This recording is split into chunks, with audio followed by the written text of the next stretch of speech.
Are you tired of being taken advantage of because you're too nice? In this video, we'll explore the dangers of being too nice through the lens of Stoicism. Lesson 1. Accidental discrimination. When we accidentally give some people's needs and desires more weight than others while trying to be polite, it's known as accidental discrimination. This occurs because being excessively politely frequently indicates that we are acting out of fear of upsetting or disappointing other people. For instance, we might devote more time and effort to assisting a friend with a project, neglecting our own obligations or the needs of other friends and family members. Acting justly and fairly is something that Stoicism teaches us. Along with knowledge, courage, and temperance, the four cardinal qualities according to the Stoics are justice. Behaving justly entails treating others equally and refraining from bias. It entails acting honorably and morally rather than focusing on what is convenient or could win us more friends. In our jobs, accidental discrimination can sometimes take place. You are inadvertently causing an imbalance if you consistently grant a coworker's requests for assistance while ignoring your own or others' responsibilities. When people feel neglected or undervalued, this imbalance can cause them to become resentful and lose respect for one another. It's crucial to keep in mind that being unduly kind to someone can really result in treating them unfairly, which is contrary to the Stoic concept of justice. Being just entails staying loyal to your principles and making sure that you are not favoring some individuals over others out of a desire to avoid controversy or come across as kind. It's about treating everyone fairly and with equal respect, and it's about sticking to your guns. This is about being fair and consistent, not about being tough or rude. We have to get better at identifying situations in which our efforts to be kind may have unexpected repercussions. We may prevent unintentional discrimination and make sure that our behaviors are motivated by virtue rather than a desire for acceptance by upholding justice and fairness. Lesson 2. Inadequate limits. Many of us think that we must always be available to everyone in order to be a decent person. We aim to make sure that everyone is satisfied, and we want to be helpful and accommodating. However, there's usually a price for this: our personal well-being. You give others the power to control your time, energy, and even emotions when you don't set clear limits. You may discover that you are giving more than you are capable of giving, saying yes to things you don't want to do, or remaining silent when you want to speak up. This damages your sense of autonomy and self-worth in addition to causing exhaustion and discontent. We learn the value of self-control and personal boundaries from Stoicism. No one has the power to have everything they want, but it is in their power not to want what they don't have and to cheerfully put to good use what they do have, remarked the Stoic philosopher Seneca. This serves as a potent reminder for us to keep our attention on the things we can control and to stop letting other people determine how happy or valuable we are. Establishing limits is a sign of self-care and self-respect. It all comes down to knowing your boundaries and letting people know what they are. This is realizing that you cannot pour from an empty cup. It is not being callous or selfish. Being exhausted and anxious all the time prevents you from being genuinely helpful to others. Discipline of desire, or concentrating solely on that which we can control and letting go of everything else, is a fundamental aspect of Stoic practice. Boundaries and this are strongly connected concepts. By establishing boundaries, you admit that you have no power over the feelings or desires of those around you.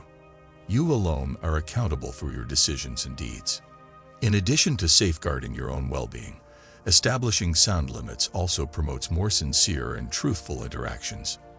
People will appreciate you for your consistency and clarity, and they will know where they stand with you. Remind yourself that it does not make you a bad person to say no. It simply means that you are making sure you have the energy and capacity to be the greatest version of yourself and that you are taking care of yourself. Rather than constantly attempting to please everyone, the Stoic virtue of wisdom teaches us to make decisions that are consistent with our beliefs and well-being. Lesson 3. Suppression of emotions.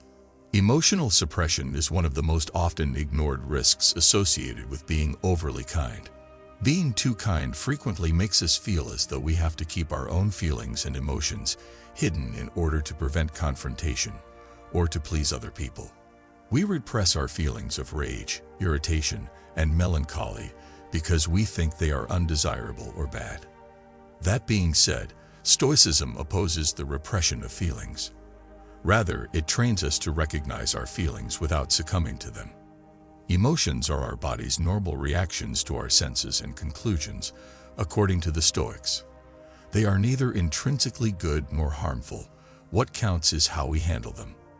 We deny ourselves the opportunity to properly feel and digest our emotions when we suppress them. Unresolved emotions may accumulate as a result, and they may eventually blow up in ways that are destructive to both ourselves and other people. Physical manifestations of repressed emotions can include headaches, exhaustion, and digestive problems. Mindfulness, as practiced by the Stoics, is being cognizant of our thoughts and feelings without passing judgment. It entails paying attention to our feelings and figuring out what generates them. We can choose to react to our emotions in a logical and helpful way after we give ourselves permission to feel them fully. In our relationships, emotional repression also keeps us from being sincere and real. You are not being authentic to yourself or to other people if you are always covering up your real emotions in order to keep up a nice front. Intimacy and trust may suffer in your relationships as a result, since people could think you're not being sincere. Putting others' needs ahead of our own, especially when it comes to our emotional health, is a common result of being overly kind. This is not the teachings of Stoicism. Rather, Stoicism pushes us to develop emotional resilience, which is the ability to recognize and accept our feelings while using knowledge and reason to direct our behavior. It's critical to keep in mind that expressing your feelings does not equate to being impolite or hostile. It entails expressing your feelings in an open, courteous, and productive manner. In addition to being good for you, this encourages more genuine and meaningful relationships with other people. It is not the happenings outside of your thoughts that control you. When you accept this, you'll find strength. This serves as a potent reminder that we are in control of how we react to both our emotions and the outside world. We may steer clear of the dangers of emotional repression and create a more balanced and satisfying existence by engaging in emotional resilience and mindfulness practices. Lesson 4. Excessive devotion. Overcommitment is a serious risk associated with being overly polite. We frequently say yes to more than we can handle when we are excessively eager to please people.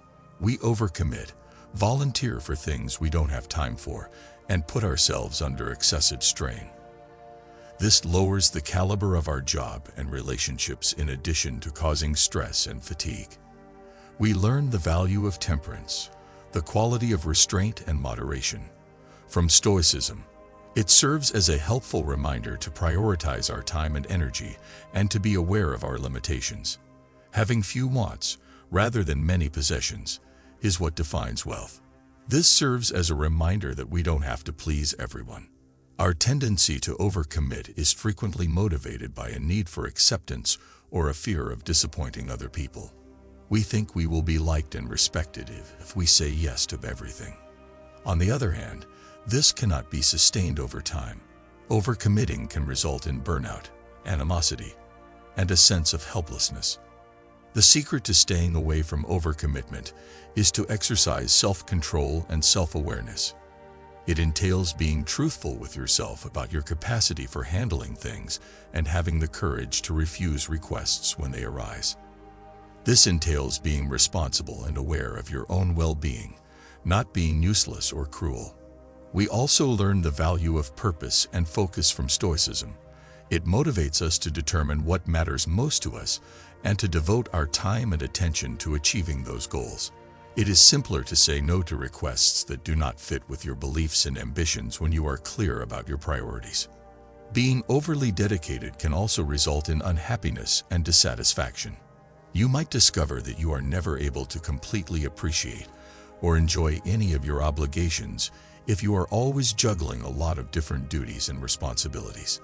A feeling of emptiness and discontent may result from this. You can have a more balanced and satisfying life by being mindful of your responsibilities and exercising moderation. You can make sure you have the time and resources necessary to give your all to the people and things that matter most to you, and to concentrate on what really matters to you. Never forget that it's acceptable to prioritize your own health and to set boundaries. Temperance, a Stoic virtue, serves as a reminder to be deliberate in our decision-making and to make choices that are consistent with our objectives and ideals. Staying away from overcommitment will help you live a more purposeful and happy life. Lesson 5. Inability to advance. The risk of stagnation serves as the last lesson in the perils of being overly kind. We risk becoming caught in a rut and unable to go forward or make significant progress in our life when we place an excessive amount of emphasis on appeasing other people and avoiding disagreement. We learn the value of development and self-improvement from Stoicism. It serves as a reminder that our time here on earth is finite and that we ought to make the most of it. Marcus Aurelius, the Stoic philosopher, once said, "Stop wasting time debating what a decent man ought to be. Come together." This serves as a potent reminder that we should put more effort into developing ourselves than in trying to win over people or live up to their expectations. You can discover that you are continuously prioritizing the needs and wants of other people over your own when you are overly kind. This may stop you from going after your own objectives. It's possible that you feel obligated to be accessible to everyone at all times, which leaves little time or energy for personal development. Stoicism pushes us to focus on the things we can control and accept accountability for our life. It serves as a reminder that while we have no influence over the thoughts, feelings, or desires of others, we do have power over how we react to their requests. A life that is more meaningful and fulfilling can be created by concentrating on your own personal growth and development. This is realizing that you can't please everyone. It doesn't mean being egotistical or disregarding other people's needs. It entails being aware of your personal requirements and making decisions consistent with your principles and objectives. Feelings of discouragement and stagnation can also result from not making any progress. You might discover that you are unable to go forward in your life in a significant way if you are continuously prioritizing the needs of others over your own. This may result in a loss of fulfillment and an unhappiness. You can design a more contented and balanced life by putting the Stoic values of wisdom, courage, justice, and temperance into practice. You can be fair and kind to others while simultaneously ensuring that you are moving closer to your own objectives and aspirations. Keep in mind that being kind does not entail putting your own wants or well-being last. It entails treating people with kindness, justice, and respect, as well as accepting personal accountability and making decisions that are consistent with your beliefs and objectives. You may build a more purposeful and happy life for yourself and everyone around you by striking this balance. We may learn a lot from the teachings of Stoicism about the perils of being overly kind. While empathy and kindness are valuable traits, it's critical to strike a balance and stay away from the dangers of being too kind. Without the unintended effects of being too kind, we can design a more balanced and meaningful existence by putting the Stoic virtues of justice, temperance, emotional resilience, and self-control into practice.